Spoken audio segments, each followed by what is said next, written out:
கோவர்தன மலை இருக்கு இல்லையா, அந்த மலையை போன்று குவியலாக குவிப்பாங்க அந்த சாப்பாட்டை. அந்த மலைக்கு மேல ஒரு சின்ன குடத்துல பாயசம் வைப்பாங்க.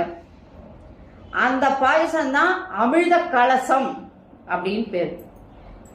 இது அன்னத்தினால செய்யப்படுகின்ற ஒரு மலை, கோவர்தன மலை.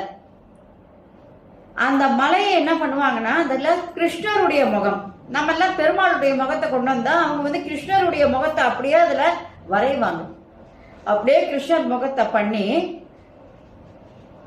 அதுல என்ன பண்ணுவாங்கன்னா, அந்த சாதத்துல நம்ம கொடுக்குற பலகாரங்கள் இருக்கும், பழங்கள் இருக்கும், பட்சணங்கள் இருக்கும்.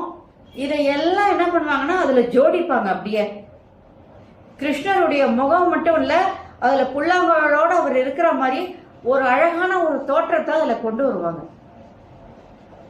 அது மட்டும் இல்லாம அந்த முகத்துக்கு அவங்க திருமண் இடுவாங்க. பார்க்கும்போது அவ்வளோ அழகாக கிருஷ்ணரை நேரம் நம்ம பார்த்து தரிசனம் பண்ற மாதிரி இருக்கும்.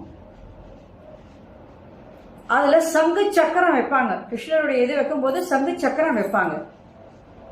அப்புறம் அந்த படையில எல்லா விதமான நம்ம கொடுக்குற பலகாரங்கள் இருக்குல்ல, லட்டு, ஜாங்கிரி, மைசூர் பாக்கு, நீங்க